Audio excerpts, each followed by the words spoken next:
ما حبت والهنا وطني أتذكر من أنا. الحمد لله ثم الحمد لله. الحمد لله نحمده ونستعينه ونستغفره ونعوذ بالله من شرور أنفسنا ومن سيئات أعمالنا. إنه من يهده الله فلا مضل له ومن يضلله فلا هادي له.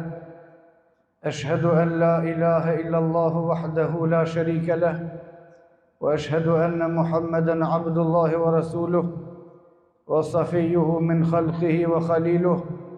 أدى الأمانة ونصح الأمة فكشف الله به الغمة وجاهد في الله حق جهاده حتى أتاه اليقين. فصلوات الله وسلامه عليه ومن تبعه بإحسان إلى يوم الدين. يا أيها الذين آمنوا اتقوا الله حق تقاته ولا تموتن إلا وأنتم مسلمون. يا أيها الناس اتقوا ربكم الذي خلقكم من نفس واحدة وخلق منها زوجها وبث منهما رجالا كثيرا ونساء واتقوا الله الذي تساءلون به والأرحام إن الله كان عليكم رقيبا.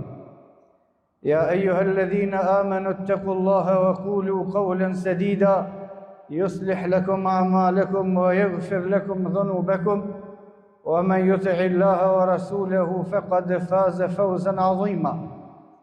أما بعد فإن أصدق الحديث كتاب الله وخير الهدي هدي محمد صلى الله عليه وسلم وشر الأمور محدثاتها وكل محدثة بدعة وكل بدعة ضلالة. Të ndershëm besimtar, falënderimi takon Allahu subhanahu wa taala. Mëshira Allah që mbi pejgamberin ton Muhammedin sallallahu alaihi wasallam, mbi shokët e tij dhe mbi të gjithë muslimanët. Ka thonë Allahu subhanahu wa taala në Kur'an: Ya ayyuhalladhina amanu qu anfusakum wa ahlikum nara.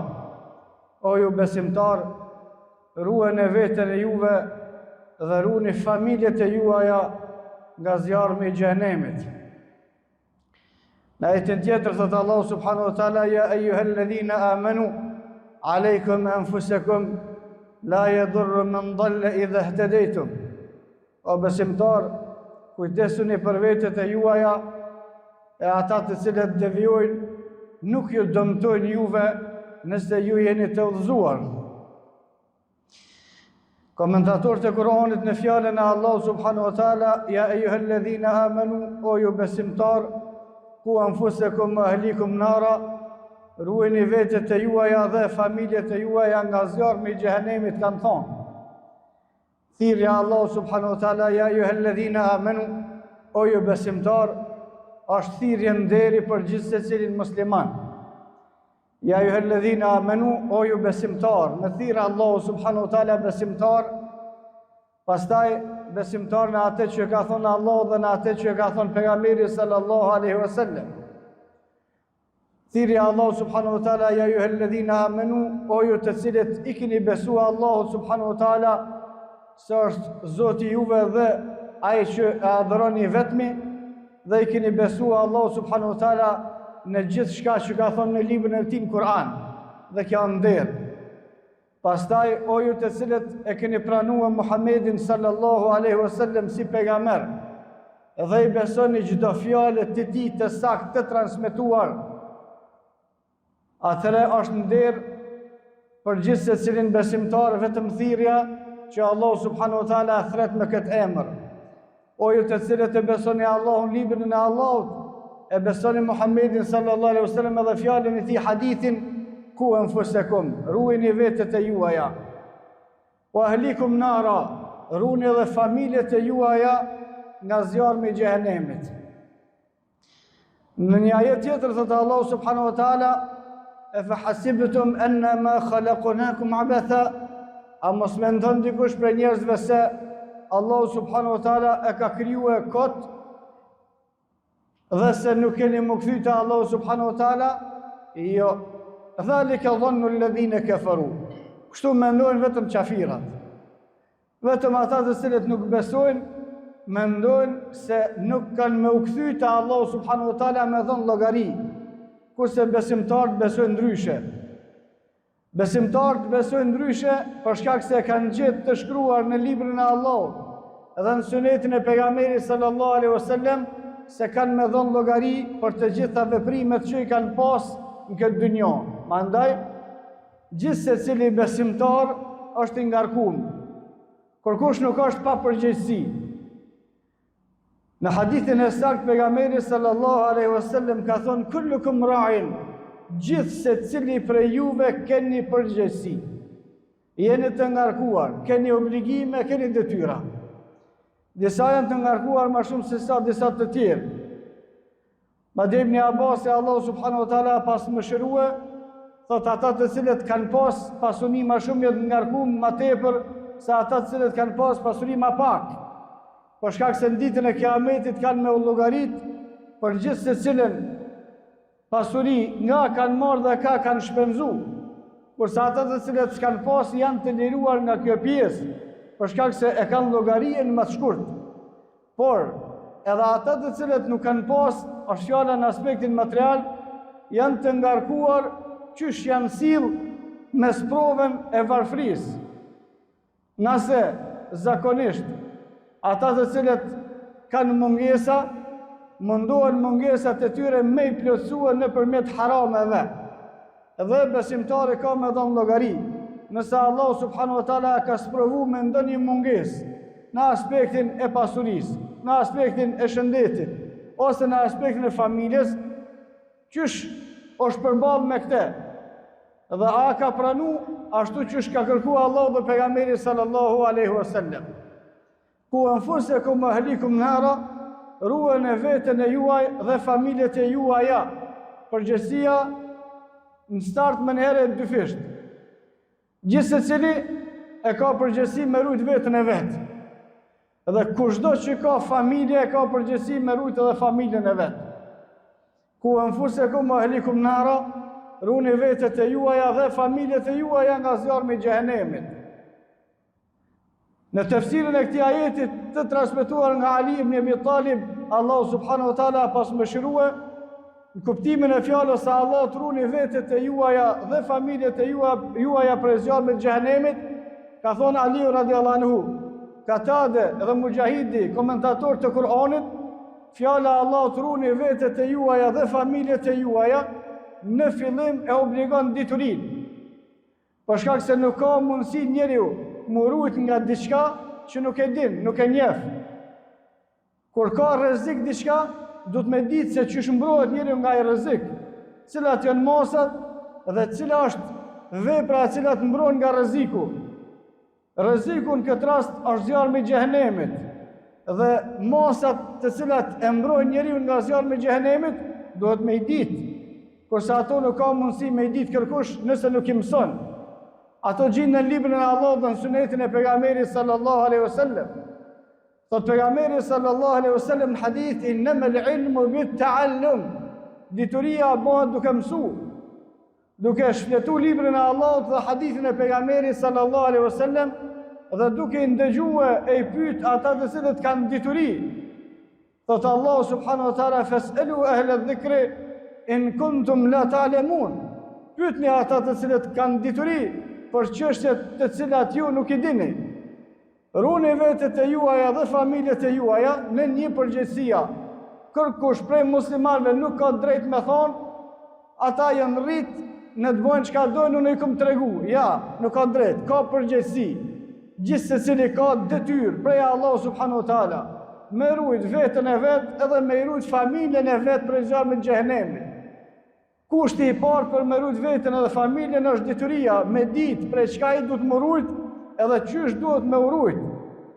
E dyta pastaj të talim në Abi Talib është me mësue fëmijëve, familjeve edhe veteve tona halalin edhe haramin. Për shkak se mos zbatimi i urdhave të Allahut dhe veprimi i gjunoheve i çon njerëzit në xhehenem. Ruajtja prej xhehenemit është zbatimi i urdhave të Allahut dhe largimi nga ndalesat. Që shka mundësi me i zbatu urdhat të Allahut kur nuk e dim cilat janë ato. që shka mundësi me u largu prej harameve, kur nuk e dim cilat janë harame. Kurse për me i ditë, duhet me i lexu, edhe duhet me i pyte, me i ndëgju ata të cilët kanë dituri ma shumë se sa ne. Përgjegjësia për gjithë se cilin besimtar është me ditë, atë e cila është e domosdoshme për ekzistencën e fesë. Dhe kushdo që ka mundësi me ditë dhe nuk e din, atë që është e domosdoshme për me ekzistuar feja islame, ai është kafir i parsjetuar te Allahu subhanahu wa taala. Dituria e domosdoshme duhet më ditë nga gjithë secili person, veç e veç. Ajo që është e domosdoshme për me ekzistuar Islami si fe te një person, pastaj çështjet e tjera plotësuese, çështjet e tjera të cilat ka mundësi me avancua njeriu në dituri, janë për njerëzit të cilët janë ekspert të fushave, por çështjet e domosdoshme duhet me i ditë gjithë secili musliman për vete, edhe gjithë secili musliman duhet me u mësue familjes vet, me pështu prej zjarmit xhehenemit, për ndryshe nuk pështon nga zjarmi i xhehenemit. Në hadithin e saktë pejgamberi sallallahu alaihi wasallam ka thonë: "Muru auladakum bis salati wa hum abna'u sab'a." Urdhëroni fëmijët e juve me fal namazin kur i kanë 7 vjet. Gjithë secili prind, fëmia i të cilit nuk urdhërohet me fal namazin prej moshës 7 vjeçare, dhe atë gjithë secilin namaz veç e veç është gjunaqar për gjunaqarëve të mëdhaj. Gjithë secili prind, fëmijët e të cilëve nuk urdhënohen nga ta për me fal çdo namaz prej moshës 7 vjeçare, është gjunaqar i madh. Pastaj thot Allahu subhanahu wa taala: "Faleni namazin." Edhe urdhoni familjet e juaja me fal namaz. La nes'aluka rizqa. Për shkak të arsyetimit të njerëzve se nuk po kena mundësi me i bë disa çështje fetare se po duhet me punu, thot Allahu subhanahu wa taala: "Nes'aluka rizqa." Kjo nuk është arsye. Për shkak se rizkun Allahu subhanahu wa taala nuk e ka lënë dorë të juaja. Nahnu narzuqukum. Na thot Allahu subhanahu wa taala i furnizojmë juve. Wal aqibatu lit taqwa, por përfundimi i mirë është për ata të cilët janë të devotshëm. Thot Allahu subhanahu wa taala duke treguar shembullin e Lukmanit alayhi salatu wassalam, model se qysh besimtar duhet me edukua familjen e vet. Lukmani alayhi salatu wassalam i ka thonë djalit vet: "Ja bonej, o djali jem, iqimis salah, falë namazin. Wa'mur bil ma'ruf wa nha 'anil munkar." Urdhno për të mirë, e ndalon nga keqja. "Wasbir 'ala ma asabak." Duro në fatkeqësitë të cilat të godasin. "Dhalika min 'azmi al-umur." Këto janë çështjet më madhështore, më kryesore në Islam. 4 çështje, 4 pika me të cilat Lukmani alayhi salatu wasalam e ka këshilluar djalin e vet, me të cilat gjithë secili besimtar duhet me këshilluar veten e vet dhe familjet e tyre. Iqimis salah, çështja e parë, faleni namazin. Me kalimin e gjeneratave, njerëzit e kanë zbe rëndësinë e namazit. Fe khalefe min ba'dihim khalfun adaa'u salah wattabi'u shahawat fasawfa yalqawna ghayya. Thot Allahu subhanahu wa taala kanë ardhur pastaj disa njerëz të cilët e kanë vënë namazin sipas pjesës dërmuese të komentatorëve të Kuranit, jo që e kanë braktisë krejt, e kanë vënë, edhe për këto kanë me hijen në xhehenem. Kanë ardhur disa gjenerata, kanë vënë namazin, kanë shkuar mas epsheve, fasawfa yalqawna ghayya, kanë me hijen zjarr. Çështja e parë, faleni namazin. Pa e fal namazin nuk ekziston besimi. Çështja e dytë, amr bil ma'ruf wa nha 'anil munkar. Urdhnoni për të mirë edhe ndaloni nga keqja. Gjithë secili besimtar duhet mu edukua për vete, edhe me edukua familjen e vet, atë që është e keqe mos me pranua kur, me thonë kjo është e keqe. Ajo e cila është e mirë, kur mos me pranua se është e keqe, për shkak se sa herë që shkojmë ka dita e Kiametit, çështjet e këqija paraqiten të mira, kurse çështjet e mira tek njerëzit paraqiten të këqija. Urdhni, detyrimi për gjithë secilin besimtar është mos me pranua këtë. Sado që njerëzit thonë për të mirën se është e keqe, ajo është e mirë. Sa do që njerëzit thonë për të keqen që është e mirë, ajo është e keqe. Dhe duhet më edukue gjithë se cili besimtar, për vetë dhe familjen e vetë, kur mos me pranua ndryshe, vetëm se e mirë është ajo që Allahu dhe pejgamberi sallallahu alaihi wasallam i ka thonë e mirë, dhe e keqe është vetëm ajo që Allahu dhe pejgamberi sallallahu alaihi wasallam i kanë thonë është e keqe. Wa'mur bil ma'ruf wa nahy anil munkar. Dhe ky është kuptimi i fjalës së Allahut, urdhoni për të mirë dhe ndaloni nga e keqja. Por në pikën e 4 pas të tretës edhe dytës urdhoni për të mirë dhe ndaloni nga e keqja, komentatorët e Kuranit kanë thonë si shkak, si rezultat, kur besimtarët urdhojnë për të mirë dhe ndalojnë nga e keqja, më një herë vjen sprova. Shumica e sprovave që u vinë muslimanëve, u vinë për shkak të urdhit për të mirë dhe ndalimin nga e keqja. Wa'mur bil ma'ruf wa nahy anil munkar. Urdhoni për mirë dhe ndaloni nga e keqja, wasbir ala ma asabak. Dhe bëni durim në fatkeqësi, që do të thotë se në momentin kur besimtarët urdhojnë për të mirë dhe ndalojnë nga e keqja, më një herë vjen fatkeqësia, sprova. Për atyre të cilët janë armisht fesë Allah dhe sunetit pejgamberit sallallahu alaihi wasallam, për shkak se aty ju pengon kur i thua për të mirën e tyre se është e keqe, dhe kur i thua për të keqen, për të mirën e tyre është e keqe, të keqen e tyre është e mirë, për shkak se ata i kanë rrotulluar çështjet. Atë që Allah subhanahu wa taala është e mirë, e paraqesin se është trapambetyri, e paraqesin se është i dhunshëm, e paraqesin se është i tejskajshëm, e paraqesin se është jo e kohës, e paraqesin se është jo e duhur, me lloj terme jo të mira. Atë që është e keqe, është gjuna, është haram, është kufër krejt, është shirk krejt, e paraqesin sikur më kon e mirë. Atëherë besimtari spajtohet me këtë. Momenti që spajtohet me këtë kundërshton. Wa'mur bil ma'ruf wa nahy anil munkar. Urdhon ka e mirë dhe ndalon nga e keqja, ata më njëherë aktivizohen për me mbrojt të devijuarat e tyre.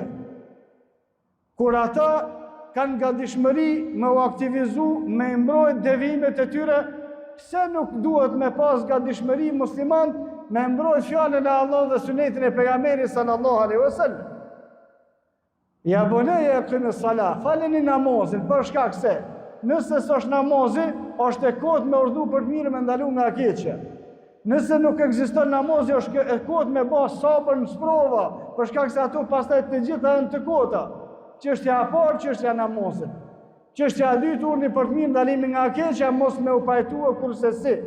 Ma atë që vjen kundërshtim me fjalën e Allahut dhe sunetin e pejgamberit sallallahu alaihi wasallam. Ka thonë pejgamberi sallallahu alaihi wasallam në hadithin të cilin e transmeton Imam Buhariu sahih dhe Imam Muslim radhiyallahu anhu, walladhi nafsi biyadihi, o betu pejgamberi sallallahu alaihi wasallam, pasha atë në dorën e të cilit është shpirti Muhamedit sallallahu alaihi wasallam, la ta'muruna bil ma'ruf, do të urdhoni për të mirë, o la tanhauna 'anil munkar, dhe do të ndaloni nga keqja, ose nëse nuk e bëni këtë, au yushikanna Allah an yab'atha alaykum iqaban min. Nëse nuk e bëni këtë, nuk urdhoni për të mirë dhe së ndaloni nga keqja, Allah subhanahu wa taala ka me quhet dënim nga ona e tij mbi juve. Thumma tad'unahu fala yustajabu lakum. Pastaj keni më kthy me lut Allah subhanahu wa taala, por Allah subhanahu wa taala nuk ju përgjigjet. Dhe nëse shifni shpesh në jetët e muslimanëve si individ, ose si shoqërit muslimanëve, bjen fatkeqësia mbi muslimanët dhe thonë disa muslimanë tjerë, a thu pse Allah subhanahu wa taala s'ju ndihmon këtyre? Përgjigjja është se ju e keni lënë fen më herët. E keni lënë ndalimin për të mirë, ndalimin për të keq dhe urdhrin për të mirë, pastaj ka ardhur dënimi i Allahut. Thumma tad'unahu, tash jeni të lutë Allahun, hadini mana. Fala yustajabu lakum. Nuk ju përgjigjet Allahu juve. Pse s'ju përgjigjet? Për shkak se ju e keni ose ne e kemi lënë atë që ka urdhëruar Allahu më herët. Komentin e fjalës pejgamberit sallallahu alaihi wasallam, urdhoni fëmijët e juve me fal namaz kur të kenë 7 vjet. Komentatorët e hadithit kanë thonë kur rritet fëmia, djali ose vajza nuk falet, prindja ka përgjegjësinë nëse se ka bë edukimin prej moshës 7 vjeçare. Po s'mu falet se ti ki falet. S'pordhën për të mirë s'na rën nga keqja, po edhe se ti ki falet. se ti nuk e ke edukue prej kohës kur ka urdhëruar Allahu dhe ka thonë pejgamberi sallallahu alaihi wasallam. Nuk po bën durime të tjera, kullukum ra'in, gjithë secili prej neve ka përgjegjësi, o mas'ulun an ra'iyati, dhe kemi me dhënë llogari para Allahu subhanahu wa taala për përgjegjësitë që kemi pas. Në ajetin tjetër të Allahu subhanahu wa taala, ya ayyuhalladhina amanu alaykum anfusakum la yadurrukum man dhalla idha ihtadaytum, o ju besimtar, kujdesni për vetët e juaja. Nëse kujdesni për vetët e juaja, familjet e juaja, kretë të tjerët me shkuën në xhehenem, ju keni fitu. Nëse ju dhe familjet e juaja shkojnë në xhennet, kretë bota të tjerët me shkuën në xhehenem, ju jeni fitimtar. Nëse ju shkoni në xhehenem me familjet, të gjithë të tjerët me shkuën në xhennet, ju jeni të humbur. Qul innal khasirina alladhina khasiru anfusahum wa ahlihim. Allahu subhanahu wa taala thot njerëzit më të dështuar, njerëzit më të humbur, njerëzit më të falimentuar, janë ata të cilët ditën e Kiametit së bashku me familjet e tyre shkojnë në zjarmin e xhehenemit. Njerëzit më të humbur, njerëzit më të dështuar, janë ata të cilët ditën e Kiametit së bashku me familjet e tyre shkojnë në zjarmin e xhehenemit. Pse shkojnë në zjarmin e xhehenemit? Për shkak se kanë ndujt veten edhe familjet e tyre në zjarmin e xhehenemit. Kjo është ajo me të cilën na porosit Allahu dhe pejgamberi sallallahu alaihi wasallam. Dhe Allahu subhanahu wa taala kur porosit diçka, besimtarët duhet me qenë shumë vigjilent se Allahu subhanahu wa taala kërkon llogari. Inna wa'da Allahi kana mas'ula. Kur kërkon Allahu subhanahu wa taala diçka prej neve, kemi me dhënë përgjegjësi se çysh me sill me atë që ka kërkuar Allahu. Andaj lutni Allahu subhanahu wa taala dhe punoni që me mbrojt vetët e juaja nga zjarmi i xhehenemit, me mbrojt familjet e juaja nga zjarmi i xhehenemit. Mbrojtja nga zjarmi i xhehenemit është mësimi i fesë Allahut dhe sunetit pejgamberit sallallahu alaihi wasallam, me urujt mos me ranë harame edhe me u kujdes me i krye obligimet me të cilat na ka urdhëruar Allahu. Wa qulu qawli hadha wastaghfirullaha li wa lakum wastaghfiruhu li kulli dhanbin innahu huwal ghafurur rahim.